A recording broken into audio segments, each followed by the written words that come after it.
Welcome to my channel Nitika study point.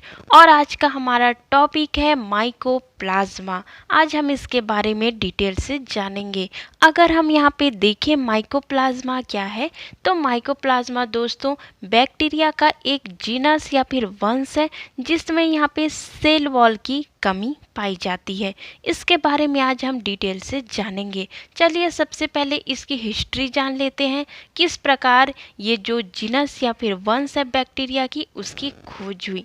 यहाँ पे mycoplasma की जो खोज है दोस्तों फ्रांस के दो वैज्ञानिकों नोकार्ड और रोक्स के द्वारा 1898 में प्लूरोन्यूमोनिया रोग से पीड़ित पशुओं में की। तो सबसे पहले ये जो जीनस है माइकोप्लाज्मा का उसकी खोज किसने की थी? नोकार्ड और रोक्स ने की थी। किसमें?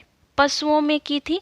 और इन्होंने दोस्तों इस जो बैक्टीरिया का जीनस है उसका नाम प्लूरोन्यूमोनिया लाइक ऑर्गेनिज्म रख दिया, या फिर शॉर्ट फॉर्म में कहें तो PPLO रख दिया। तो सबसे पहले इन्हें कोई नहीं जानता था, जिसे यहाँ फ्रांस के वैज्ञानिकों ने इन्हें खोजा और उसका नाम PPLO रख दिया।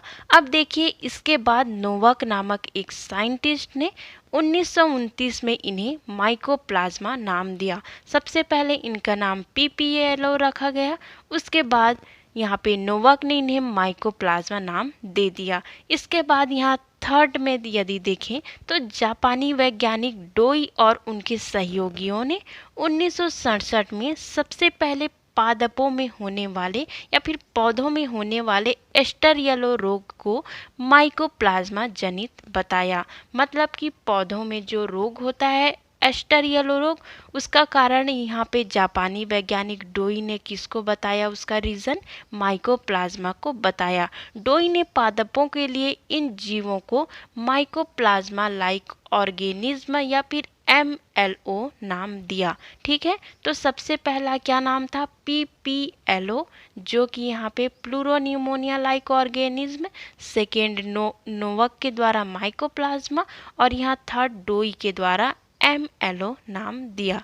डोई के अनुसार इस रोग में फ्लोएम ऊतक पर सर्वाधिक प्रभाव पड़ता है। यहाँ पे देखिए पौधों में होने वाली रोग की बात हो रही है डोई के द्वारा, तो जो फ्लोएम है दोस्तों वो पौधों में पाई जाती है, इसीलिए सबसे अधिक प्रभाव यहाँ पे माइकोप्लाज्मा या फिर MLO का प्रभाव किसमें होता है? फ्लोएम ऊतकों में होता है। दोस्तों चलिए अब यहाँ पे देखते हैं माइकोप्लाज्मा का जो वर्गीकरण है वो किस प्रकार है।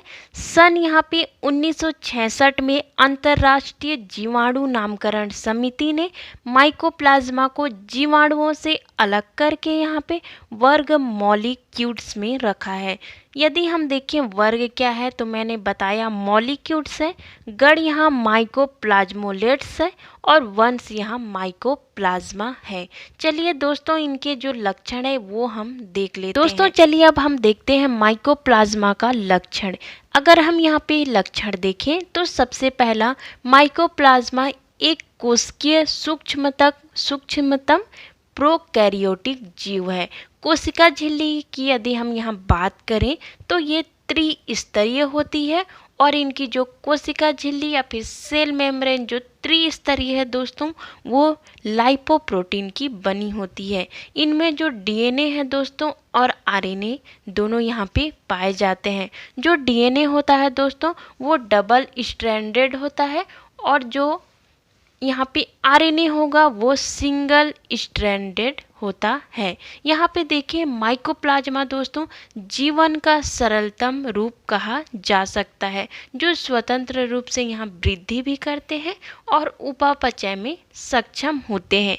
इनकी जो आकृति होती है दोस्तों वो कोशिका भित्ति की अनुपस्थिति के कारण अनिश्चित होती है। इनका मुख्य ये विशेषता है कि इनमें कोशिका भित्ति नहीं पाई जाती है, जिसके कारण इनका जो संरचना है दोस्तों वो निश्चित नहीं होता है, अनिश्चित होता है। इसी कारण ये बहुरूपी के समान यहाँ पे लक्षण प्रदर्शित करते हैं, और इन्हीं कारण इनका नाम पादप जगत का जोकर रखा गया है, क्योंकि इनकी जो संरचना है वो यहाँ पे स्पष्ट नहीं रहती, वो बदलती रहती है।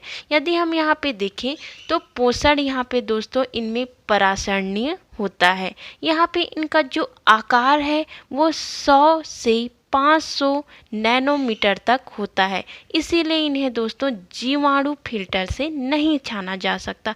ये बहुत ही छोटे होते हैं। यहाँ पे देखिए इनका जो कोशिका द्रव्य है उसमें यहाँ पे राइबोसोम पाए जाते हैं।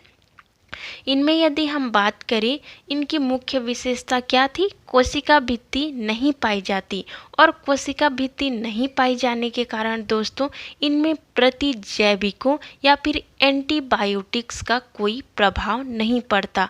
जैसे कि यहाँ पे देखिए पेनिसिलिन एक एंटीबायोटिक्स या फिर प्रतिजैविक है।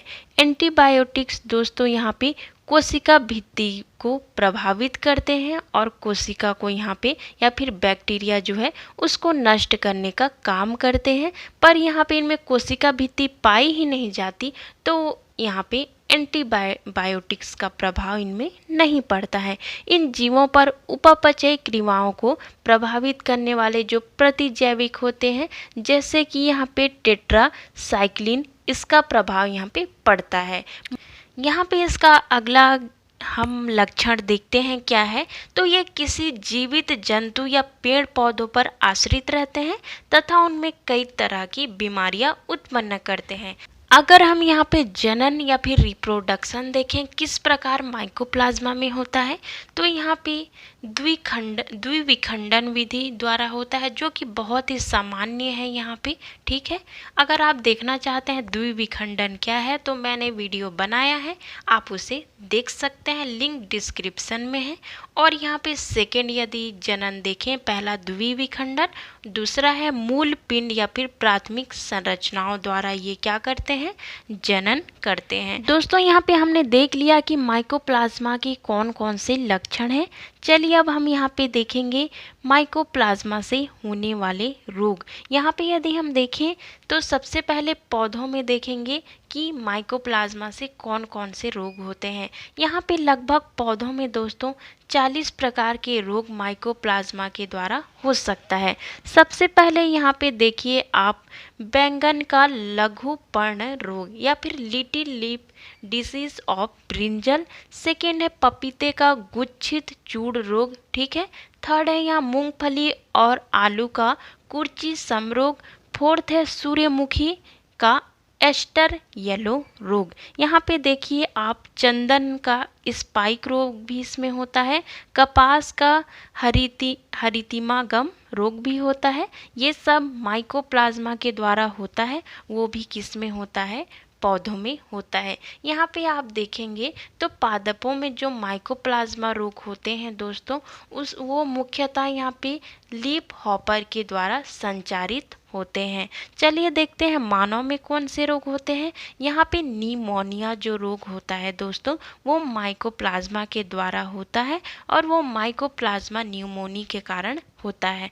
यदि हम देखें जंतुओं में कौन से रोग होते हैं माइकोप्लाज्मा द्वारा, तो भेड़ और बकरियों का एगेलोक्टिया माइकोप्लाज्मा एगेलेक्टी के कारण होता है।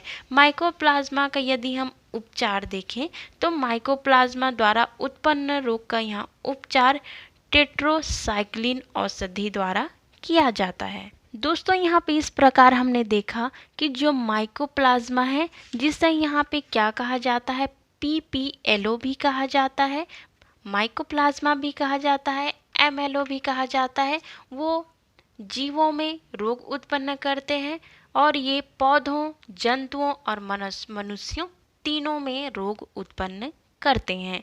आज का हमारा वीडियो इतना ही। अगर आपको अच्छा लगा तो लाइक कीजिए, सब्सक्राइब कीजिए, बेल आइकन भी प्रेस कीजिए। थैंक यू सो मच दोस्तों।